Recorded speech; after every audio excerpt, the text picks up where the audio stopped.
Pak ya, kita semua mudah-mudahan dalam keadaan sehat. Amin. Amin. Amin. Mohon maaf Pak, izin kami mengganggu berkaitan dengan tugas kami selaku CGP Angkatan 7 untuk mewawancarai Bapak Kepala Sekolah, Bapak Kepala Sekolah SMA Negeri 98 ini berkaitan dengan tugas tentang pengambilan keputusan dilema etika dan kejujuran moral. Oh ya. Kami akan mempersiapkan beberapa pertanyaan yang ada di dalam panduan dalam LMS. Oke. Saya mulai ya Pak. Oh silakan, silakan. Monggo. Ya, izin Pak bertanya. Siap. Selama ini dalam pengambilan keputusan di sekolah utamanya yang Bapak pimpin, bagaimanakah Bapak mengidentifikasi kasus-kasus yang merupakan dilema etika dengan kejujuran moral? Ya, baik. Terima kasih. Ini berdasarkan pengalaman yang saya alami ya selama saya menjadi pimpinan di SMA 98. Pertama, ketika membedakan kasus dilema etika dan kejujuran moral ya tadi ya. Nah, itu memang yang menjadi alasan utama membedakan itu adalah dari hati nurani. Kenapa? Karena dilema etika itu kan nanti hal-hal yang terkait dengan istilahnya perasaan, kemudian dengan moral, ya dengan etika itu tadi, tanggung jawab dan sebagainya. Ya setidak-tidaknya saya sebagai manusia meskipun pimpinan kan ada hati nurani yang mengatakan bahwa oh ini baik, oh ini buruk gitu ya. Nah mungkin akan sedikit berbeda manakala kalau permasalahannya itu berdasarkan pada hukum atau tata tertib atau aturan itu kan lebih di atas, hitam putihnya lebih jelas.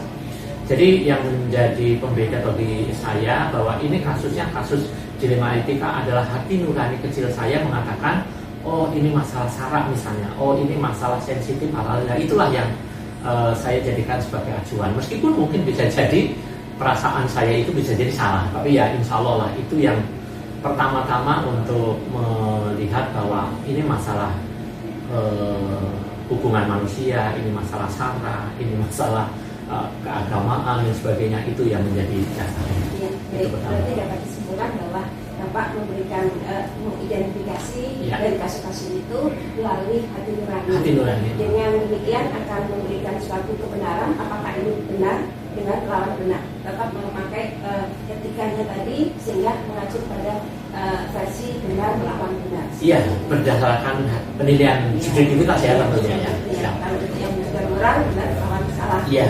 Ya, kemudian silakan. Baik, untuk pengambilan keputusan selama ini, bagaimana Bapak menjalankan pengambilan keputusan di sekolah Bapak, terutama untuk kasus-kasus di mana ada dua kepentingan yang sama-sama benar atau sama-sama menilai kebajikan. Oke, begini. Andaikan ya, saya punya 4 kuadran. Kuadran pertama adalah keputusan yang saya ambil benar, bermanfaat. Itu jelas menjadi prioritas. Yang kedua benar tapi tidak bermanfaat. Itu masih bisa menjadi sebuah prioritas, gitu ya, meskipun tidak yang utama. Yang berikutnya tidak benar tapi ada manfaatnya, gitu kan?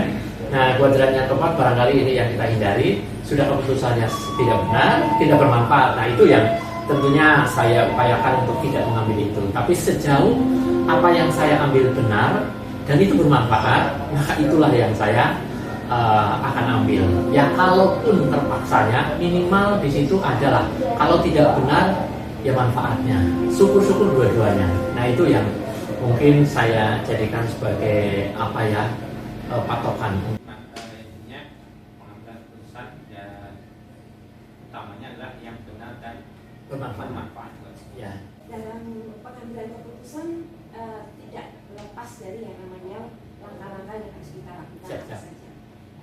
Langkah-langkah atau prosedur seperti apa yang biasa Bapak lakukan dalam penanganan seperti ini? Ya, meskipun ini permasalahannya barangkali mungkin dilema etika atau ini tetap ya pertama tetap kita harus mengacu kepada data. Ya, ketika misalnya ada sebuah kasus permasalahan misalnya apakah siswa, tetap kan kita harus ambil datanya itu benar atau salah. Itu yang pertama. Yang kedua adalah mengkonfrontir data. Apa artinya bahwa data yang barangkali mungkin saya tidak alami langsung di lapangan, mungkin bisa jadi itu adalah dari laporan, tapi tetap kita juga harus kalau dalam bahasa sayanya mungkin itu adalah tabayun ya. Tabayun itu ya pokoknya benar apa tidak sih data ini, dengan tentu memanggil orang-orang, pihak-pihak yang terlibat, yang paham, yang mengerti terkait dengan kasus itu. Jadi terus yang berikutnya tentu setelah itu saya juga tidak sendirian ya, karena biar bagaimanapun sekolah ini adalah tim. Saya dibantu oleh banyak orang, dan orang-orang khususnya yang terlibat dalam kasus yang tersangkut itu baru kita ajak kira-kira keputusan apa yang terbaik lah untuk menyelesaikan kasus itu. Ya baru kemudian kita putuskan. Namun sebelum putuskan biasanya saya ada istilah yang disebut dengan opsi trilema ya. Opsi trilema itu apakah kiranya ada opsi lain kalau misalnya opsi keputusan yang saya ambil itu ternyata mungkin anggap saja baik, tapi sekiranya ada opsi lain yang mungkin meminimalisir resiko atau meminimalisir korban atau meminimalisir orang-orang yang dalam tanda kutip dirugikan, ya itu bisa jadi menjadi sebuah opsi itu. Dan yang terakhir tentunya setelah keputusan saya ambil pun saya tetap harus merefleksi seminggu 2 minggu ke depan, apakah keputusan yang saya ambil ini berdampak panjang atau tidak kepada anak ya.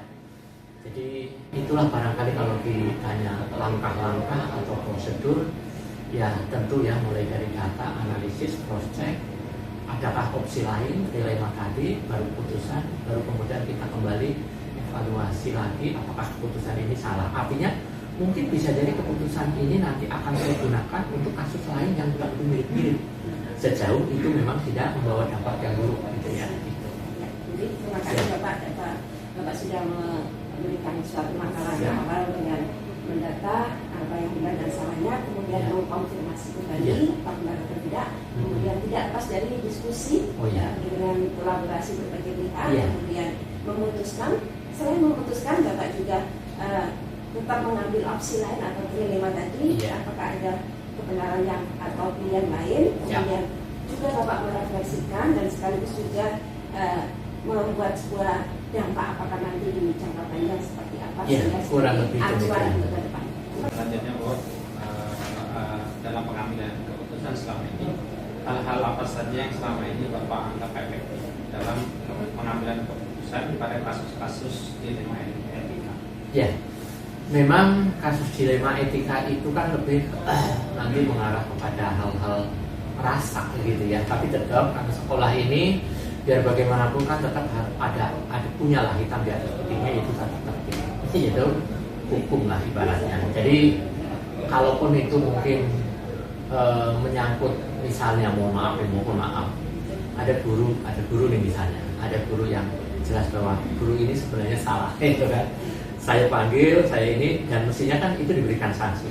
Tapi di satu sisi saya sebagai manusia, kalau saya kasih dia sanksi, DP3-nya katakanlah misalnya C misalnya, maka saya nggak mungkin kan gitu ya, nggak mungkin. Kenapa? Itu berdampak pada TKD, pada ini gitu ya.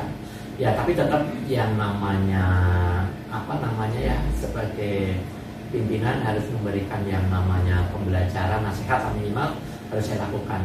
Nah jadi yang saya anggap tetap adalah hukum tertulis, peraturan tata tertib baik kepada guru-guru, kode etik guru misalnya. Kalau untuk siswa ya tata tertib siswa, udah itu aja. Meskipun jelas itu pun juga tidak bisa seaklek tutup mata kuda, itu nggak bisa. Tetap ada kayak anak mau saya keluarkan tapi sudah kelas 12 itu ya, nanti kalau dia keluar apakah nanti ada jaminan dia misalnya punya sekolah bisa lanjut sekolah. Nah itu kan dilema etika gitu. Tapi kita tata tertibnya bagaimana, sejauh itu memang ternyata masih bisa dipertahankan ya kita pertahankan. Tapi kalau udah memang benar-benar ya sudah gitu. Tata tertib ya, ini dasarnya peran sekolah kemudian dikombinasikan dengan rasa peduli atau ya humanisme itu tetap bermain. Tidak saklek ya humanisme tadi dikurangi atau simpati kepada kepedulian kita kepada anak terhadap dampaknya yang akan datang. Iya. Baik Pak, terima kasih. Tentunya dalam pengambilan keputusan tidak lepas dari yang namanya hambatan atau tantangan atau kendala. Boleh Bapak sampaikan apakah dalam pengambilan keputusan termasuk kasus-kasus dilema etika ini tantangannya di mana, Pak? Yang saya rasakan yang memang mungkin sulit bagi saya ya, karena saya mengalaminya secara langsung, itu yang berhubungan dengan humanistik, perasaan manusia kita. Andaikan saya jadi dia, ya terus saya putuskan Pak begini, maka kira-kira bagaimana perasaan itu yang bermain. Misalnya ya contoh kasus lagi lah, misalnya mohon maaf ada anak tawuran misalnya, itu kan secara tata tertib jelas poinnya, misalnya 100 misal atau ada narkoba misalnya, poinnya udah jelas gitu ya. Dan secara tata tertib itu udah keluar. Nah ternyata begitu kita panggil orang tuanya dan sebagainya, dan ternyata orang tuanya bersimpuh kepada kita memohon dengan sangat, itulah yang akhirnya luluh gitu ya. Saya juga satu sisi, iya ya, andaikan saya jadi orang tua seperti mereka pun, mungkin saya juga akan mengharap kepada gurunya agar anak saya tidak dikeluarkan gitu. Jadi di satu sisi itulah permasalahan yang saya hadapi ketika menghadapi masalah dilema etika.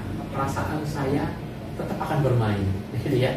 Dan itu yang mungkin boleh dikatakan apakah itu kelemahan, apakah itu kejelekan atau keburukan saya tidak tahu. Tapi yang jelas perasaan itu muncul ketika saya akan mengambil keputusan yang terkait dengan dilema etika. Makanya sebenarnya sih paling enak ya aturan gitu ya, yes no gitu ya. Tapi Bapak kalau bagaimana Bapak menyikapi untuk solusinya seperti apa dengan hambatan itu? Kemanfaatan dan kemudaratan ya. Jadi begini, kalaupun saya mengeluarkan ini anak, andaikan ini masalahnya lagi-lagi mengeluarkan anak, kira-kira lebih banyak mudarat atau manfaatnya gitu kan? Bagi anak tentunya ya, bagi anak ternyata lebih banyak mudaratnya. Sudah tetap kita pertahankan meskipun dengan istilahnya pendampingan ekstra ini gitu ya. Terus kita kawal yang ujung-ujungnya sampai akhirnya dia lulus gitu ya. Nah pun demikian dengan masalah-masalah yang lain, misalnya keterlambatan anak-anak. Kalau yang mohon maaf ya, dulu itu kan mungkin sering kita setrap dan sebagainya. Kalaupun kita setrap, manfaat dan mudaratnya itu lebih efektif kok yang mana gitu ya. Nah di setrap 2-3 kali berulang-ulang ternyata nggak ada memberikan manfaat, dan mungkin ini yang harus kita lakukan. Nah itu jadi kebermanfaatan atau kemudaratan yang akan dirasakan oleh pihak yang ini lebih besar yang mana? Berarti Bapak sudah melakukan pemilihan pembelajaran ketika lebih mengedepankan kemaslahatan bersama dan juga lebih berpihak pada anak. Iya, yang itu memang kita juga berusaha untuk anak pokoknya yang harus kita makan. Terima kasih Bapak. Ya baik. Dalam hal kasus dilema etika, apakah Bapak memiliki sebuah tata cara atau jadwal tertentu dalam kita menyelesaikan kasus dilema etika? Apakah Bapak langsung menyelesaikan di tempat atau memiliki sebuah jadwal untuk menyelesaikannya, atau bentuk prosedurnya seperti apa? Tentatif ya, maksudnya begini, ketika itu sebuah permasalahan yang mungkin dalam waktu panjang itu bisa diselesaikannya masih memerlukan waktu panjang, itu biasanya saya sendiri setidaknya punya SOP ya. Misalnya gini, kayak sekarang itu kan ada pemilihan mata pelajaran ya, itu kan kita dalam waktu yang cukup panjang itu kan. Nah itu kan SOP bisa kita susun, dan tentu di situ kita bisa lebih banyak melibatkan banyak pihak, banyak orang yang memang harus terlibat dalam kegiatan itu. Itu kalau yang sekiranya waktunya panjang, dan itu kan udah bisa diprediksi tuh. Nah itu kita buat proseduralnya, SOP-nya.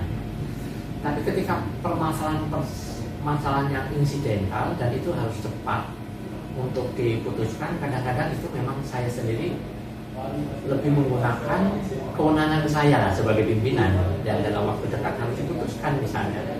Nah itu memang kadang-kadang saya tidak terlalu banyak melibatkan banyak pihak. Kalaupun terlibat, melibatkan paling-paling hanya pihak-pihak tertentu saja yang memang ya, misalnya kalau untuk kasus anak ya BK atau siswaan udah gitu aja, tanpa melibatkan wali kelas dan sebagainya gitu ya.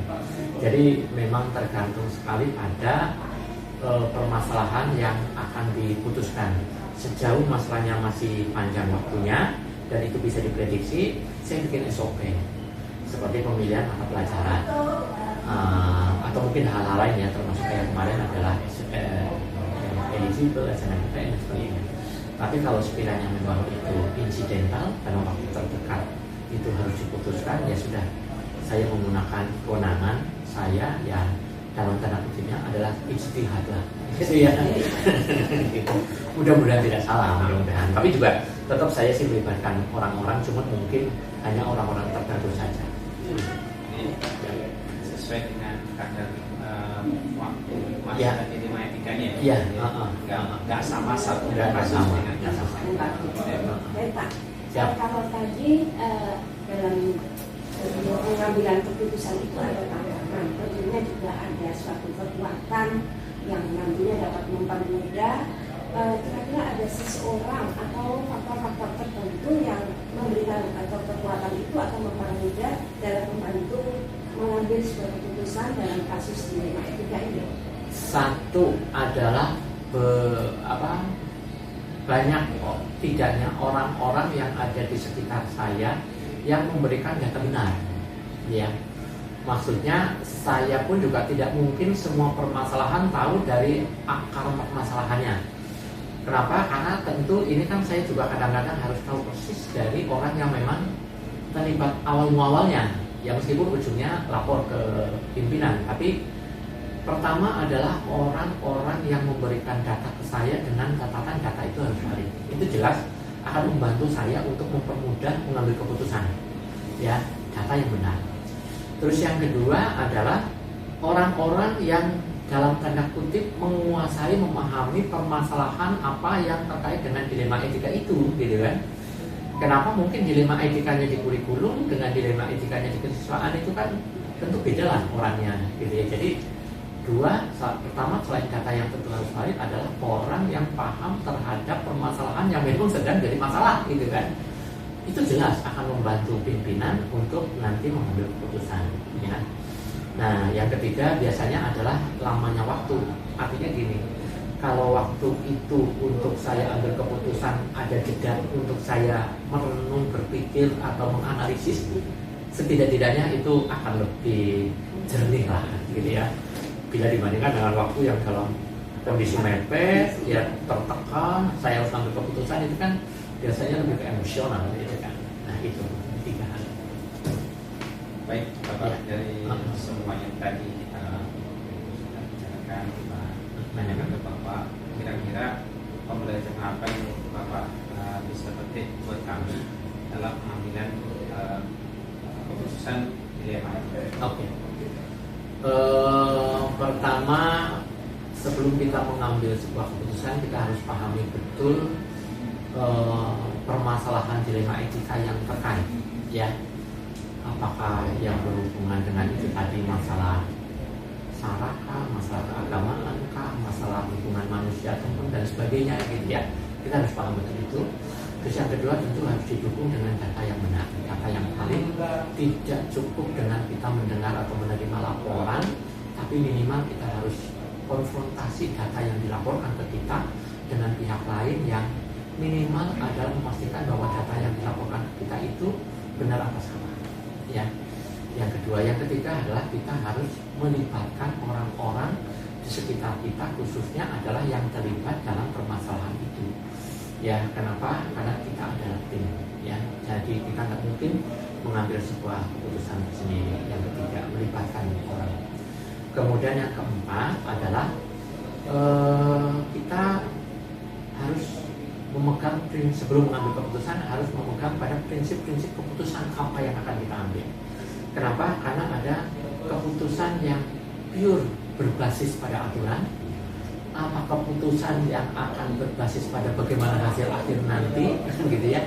Atau barangkali mungkin ada keputusan yang berbasis pada hal lain, kan kita juga tidak tahu.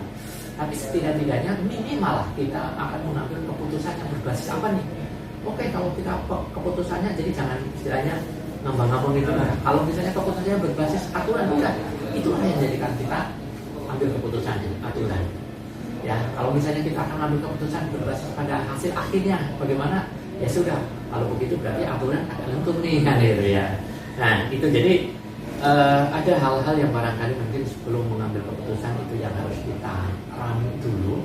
gitu ya. Meskipun dengan proses yang sudah bertahap itu pun juga tidak ada jaminan bahwa keputusan itu adil, gitu ya, tidak ada jaminan. Tapi kan akan lebih tidak adil lagi kalau kita dalam mengambil keputusan tidak berdasarkan apa-apa, karena kurang lebih demikian.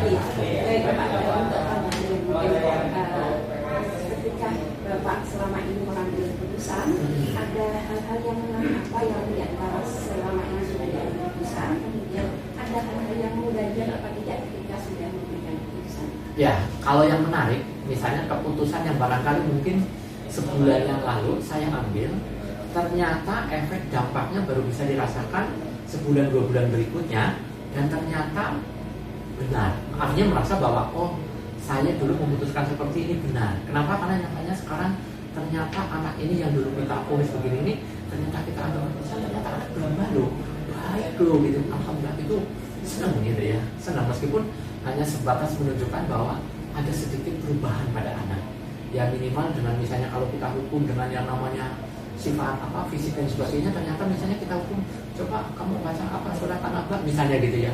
Ternyata karena anak takut dengan surat An-Naba gitu ya, akhirnya datang lebih cepat gitu ya misalnya, karena memang tidak minimal lah meskipun dia tidak jadi ngaji, tapi kan jadi tidak lambat gitu ya. Kita senang gitu ya.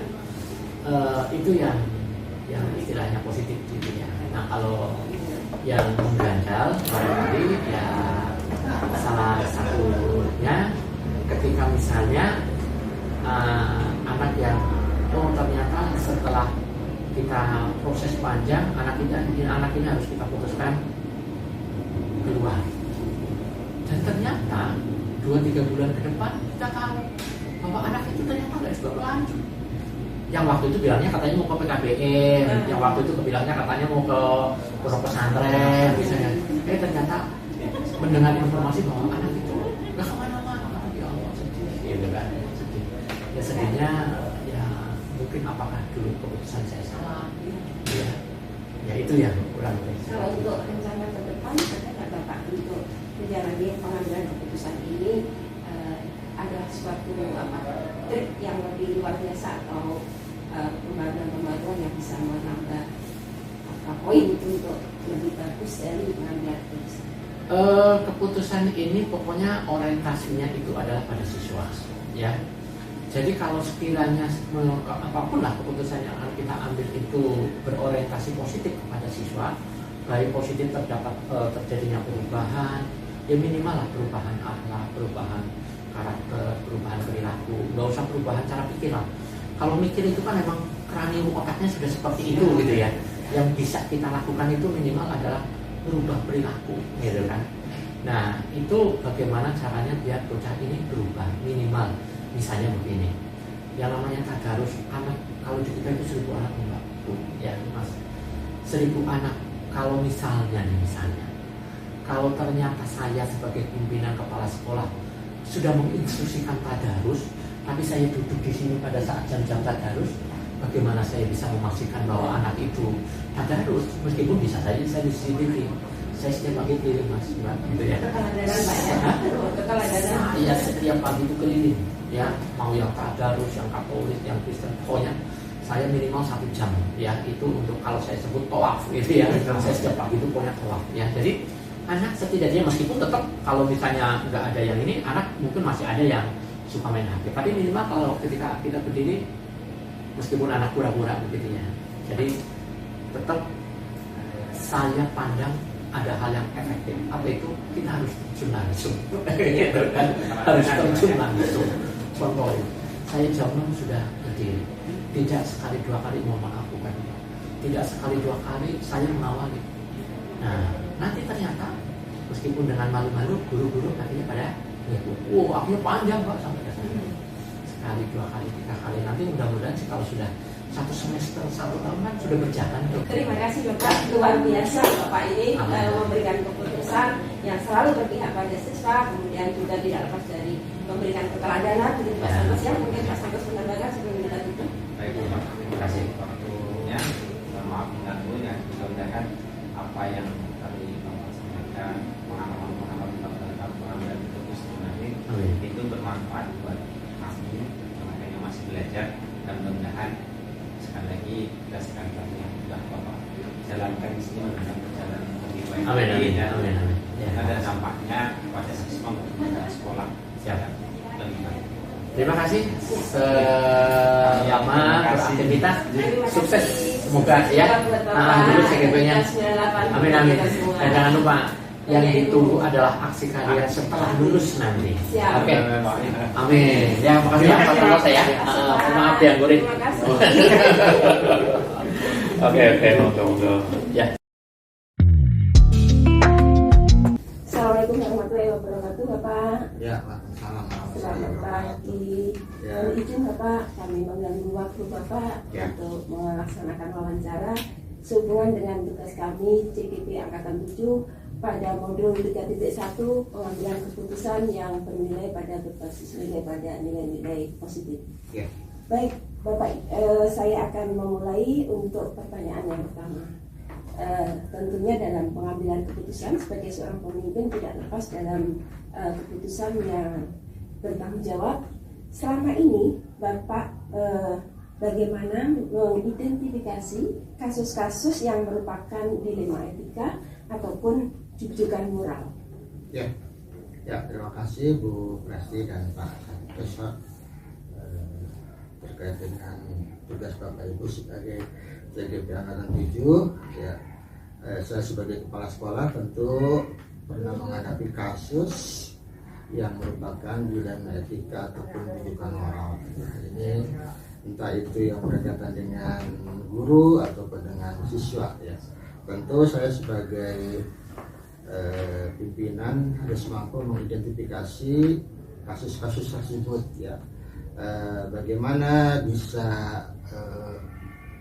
mengenali nilai-nilai yang bertentangan dari kasus-kasus tersebut, siapa saja pihak-pihak yang terlibat di kasus tersebut, terus bagaimana cara mengumpulkan faktanya, dan juga bagaimana menguji bahwa dari dilema etika atau jujukan moral itu benar salahnya seperti apa, atau pengujian benar-benarnya seperti apa.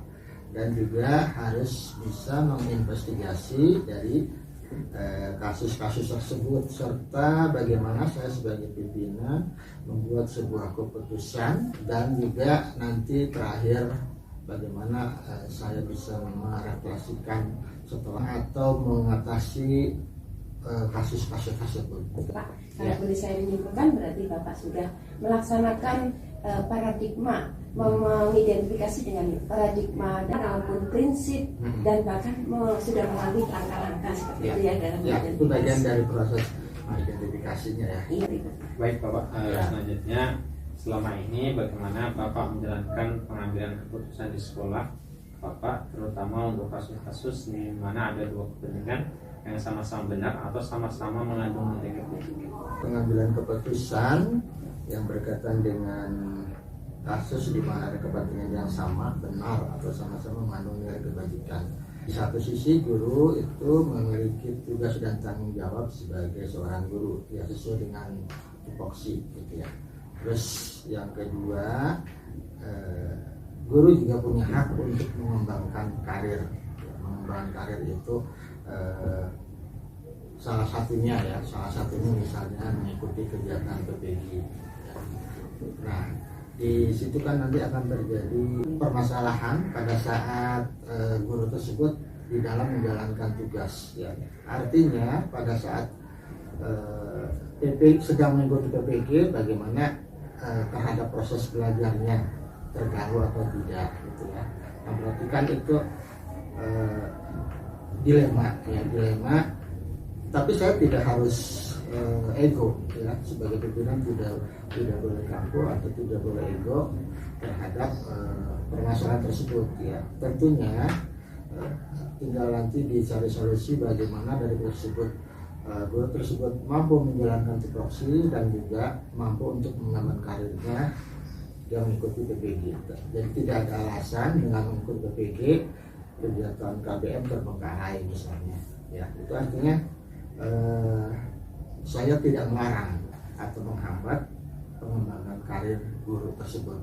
Contohnya begitu ya, dimana di situ kan ada dua kepentingan bagi Bapak Ibu guru tersebut. Ya, kepentingan di satu sisi kepentingan dia harus melaksanakan tugas, di satu sisi harus mengembangkan karir. Baik, terima kasih Bapak. Ya. Intinya berarti sesuai dengan opsi dan dengan rasa kepedulian ya. Berarti sesuai dengan peraturan yang berlaku, tapi tetap mengedepankan prinsip kepedulian terhadap guru yang bersangkutan. Baik Bapak, saya akan lanjutkan. Tadi Bapak menyampaikan bahwa dalam mengidentifikasi kasus itu sudah melakukan langkah-langkah ya Pak. Kira-kira langkah-langkah atau prosedur seperti apakah yang Bapak selama ini sudah real Bapak lakukan? Terima kasih. Berarti kan dengan mengambil contoh tadi, langkah saya pertama membangun komunikasi dulu, membangun komunikasi antara saya sebagai pimpinan dengan guru. Terus termasuk saya juga harus memberikan kesempatan di tim manajemen untuk bisa sharing atau berpendapat terhadap kasus tersebut. Ya. Tentunya masukan-masukan dari tim manajemen itu buat saya itu bagian di dalam poin pada saat saya mengambil suatu keputusan. Jadi saya tidak hanya berperan seorang diri gitu ya. Tentu ini karena kaitannya dengan kedinasan dan tim manajemen juga perlu diperhatikan saran dan pendapatnya. Jadi Bapak sebagai seorang pemimpin kepala sekolah tetap mengedepankan kolaborasi yang bagus, kemudian komunikasi tadi dan adanya tim sehingga terjalin komunikasi, mungkin data-data atau fakta-fakta kita saling memberikan masukan atau sharing. Selanjutnya Ya. Terkait dengan kasus ini etika juga, hal-hal apa saja yang selama ini Bapak anggap efektif dalam pengambilan keputusan pada kasus-kasus dilema etika? Kecepatan di dalam menangani kasus, artinya jangan berlarut-larut ya. Pemanfaatan waktu itu bagian dari yang bagian dari efektivitas ya. Pada saat saya membiarkan itu berlarut-larut, nanti kan imbasnya atau pengaruhnya juga akan lebih banyak atau lebih besar ya, entah itu imbas ke siswa atau mungkin juga imbas di pengelolaan sekolah gitu ya. Baik Bapak, dalam pengambilan keputusan tentunya seorang pemimpin tidak lepas dari yang namanya tantangan. Bagaimana atau hal-hal selama ini merupakan apa saja yang menjadi tantangan dalam pengambilan keputusan dalam kasus-kasus dilema etika? Ya, tantangannya biasa yang pertama kurang terbuka ya, atau kurang jujur ya, atau agak tertutup, itu yang bisa menjadikan tantangan. Artinya pada saat dari pihak yang memiliki kasus saya menilai dia tidak bersikap jujur atau mungkin juga tidak terbuka, itu akan menjadi tantangan ya kan, jadi hambatan pada saat mengambil keputusan. Dan juga tantangan yang kedua biasanya terkait dengan integritas ya, integritas sebagai seorang guru misalnya, itu akan terlihat di situ nanti. Bagaimana dia sebagai ASN misalnya atau sebagai P3K memiliki integritas yang baik sehingga saya tidak ragu ya menilai terhadap integritas tersebut. Tapi kalau integritasnya diragukan, ya itu buat saya jadi tantangan gitu loh. Ya. Gitu. Baik ya. Dengan mengedepankan adanya keterbukaan akan memberikan solusi gitu ya. Ya baik. Baik Bapak, apakah Bapak memiliki sebuah jadwal tertentu dalam sebuah penyelesaian kasus dilema etika? Nah, ketika Bapak langsung menuliskan di tempat atau memiliki sebuah jadwal yang khusus untuk menyelesaikannya, kemudian prosedurnya seperti apa yang Bapak jalankan? Oh iya, kalau biasanya tergantung kasus itu urgen atau tidak, harus segera diselesaikan atau tidak ya. Tapi pada saat itu hal yang mendesak, ya berarti saat itu harus segera diselesaikan. Tapi jika per kasus itu tidak dalam arti tidak mendesak, tadi saya perlu mengajak bicara dengan pihak lain, dengan manajemen atau mungkin yang saya anggap memiliki pandangan yang luas, pandangan yang bijak, sehingga itu menurut saya itu perlu direncanakan ya. Artinya tahap-tahapannya itu harus terjaga gitu. Ya, tergantung urgensinya ya. Kalau urgensi banget berarti harus cepat dan tepat. Kalau bukan waktu lama berarti perlu kolaborasi, koordinasi dan barangkali terjadwal sesuai dengan urutan waktunya, sehingga mungkin perlu menentukan SOP dan seterusnya. Mungkin gitu ya. Ya. Terima kasih. Baik Bapak, kalau tadi berbicara tentang tantangan, tentunya juga ada suatu kekuatan dalam pengambilan sebuah keputusan. Adakah seseorang atau faktor-faktor tertentu yang selama ini justru memberikan kekuatan atau mempermudah Bapak dalam pengambilan keputusan kasus-kasus di etika? Kalau seseorang berarti kan saya menganggap pihak tersebut memiliki pengalaman, memiliki wawasan yang luas, bijak, tentu saya akan ajak bicara. Ya, punya bagaimanapun orang tersebut diajak bicara, diberikan kesempatan untuk memberikan pandangan. Jadi, tapi kalau dalam kerja dalam tim sebuah manajemen yang saya sampaikan tadi, perlunya komunikasi, perlunya diskusi, perlunya sharing, itu bagian dari saya mengambil sebuah keputusan gitu ya, bukan hasil dari ego sendiri atau hasil dari pemikiran sendiri. Berarti Bapak sudah mengedepankan pihak yang berpengaruh adalah orang yang bijak dalam kaitannya dengan sikap seseorang yang positif, dijadikan suatu panduan, kemudian juga mengedepankan komunikasi, kolaborasi, sehingga membuat keputusan yang bertanggung jawab. Baik Bapak, dari tadi yang semua kita sampaikan, dari Bapak ini telah sampaikan tadi mengenai pengambilan keputusan. Nah, pembelajaran apa yang kira-kira Bapak bisa sampaikan ke kita terkait dengan pengalaman Bapak mengambil keputusan dalam ini?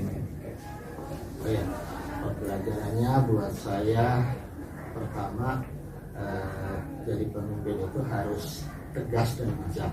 Ya. Tegas artinya sesuai aturan. Ya. Kalau benar ya benar, kalau salah ya salah. Itu ketegasan. Kalau bijak artinya itu tadi perlu pertimbangan yang matang, ya, mendengarkan dari berbagai pihak, sehingga nanti pengambilan keputusannya itu ya tidak terburu-buru dan juga melakukan berbagai macam pertimbangan dari berbagai macam. Terus yang kedua, pembelajarannya buat saya adalah pemimpin itu perlu keteladanan. Nah, pada saat kita berikan keteladanan sama yang lain, ya artinya yaitu nanti yang lain itu akan melihat bahwa yang disampaikan oleh pimpinan itu tidak hanya sekedar ucapan saja, ya, tapi dilakukan dengan perbuatan juga, gitu ya, dengan contoh perbuatan juga. Jadi pelajaran yang diambil adalah pemimpin haruslah tegas sesuai dengan peraturan yang berlaku, bijaksana, membangun kolaborasi, komunikasi untuk pengambilan keputusan, dan mengedepankan keteladanan. Ya. Bapak, kami menambahkan pertanyaan tambahan. Selama Bapak dalam pengambilan keputusan, termasuk hal-hal yang menarik apa dalam pengambilan keputusan yang sudah Bapak ambil, sehingga sesuatu hal yang melekat menarik sekali bagi Bapak, dan sebaliknya, adakah sebuah keputusan yang masih mengajar atau jadi beban yang sudah diberikan keputusan dari Bapak? Berdasarkan pengalaman, mungkin menariknya ini ya, bagi terutama bagi guru-guru yang merasa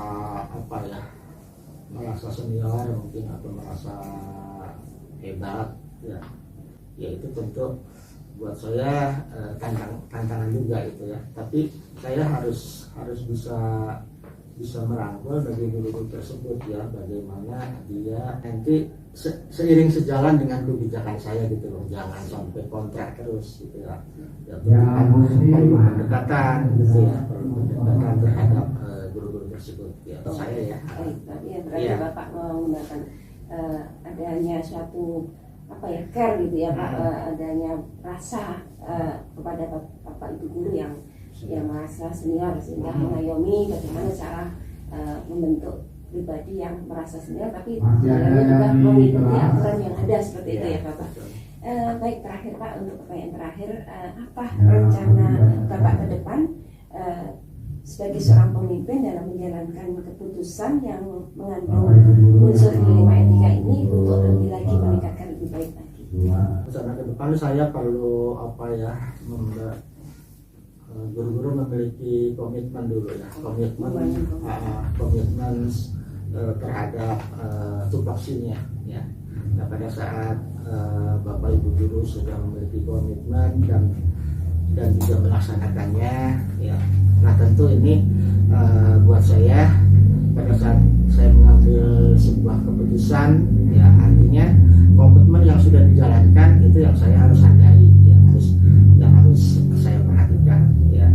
Nah, sehingga nanti pada saat muncul kasus-kasus yang berkaitan dengan dilema etika atau juga berkaitan dengan rujukan moral ya, tentu saya mengambil keputusannya adalah keputusan yang terbaik gitu ya, keputusan yang memuaskan, mungkin ya idealnya memuaskan semua pihak. Baik Bapak, terima kasih. Kami salut dengan Bapak yang sudah sebagai pemimpin pembelajaran dan pemimpin para sekolah juga selalu mengedepankan kolaborasi, kemudian memberikan keteladanan, kemudian membangun komitmen, kemudian masih banyak nilai-nilai kebajikan yang Bapak berikan dalam pengambilan keputusan. Semoga kita semua dalam pengambilan keputusan yang sudah kita putuskan dapat menjadi bermanfaat dan untuk kemaslahatan bersama. Baik Bapak, terima kasih, kami sudah mengganggu waktu Bapak. Sukses untuk Bapak. Kami mohon maaf apabila ada hal-hal yang kurang berkenan. Kami undur diri dulu, pamit. Assalamualaikum warahmatullahi wabarakatuh. Waalaikumsalam warahmatullahi wabarakatuh.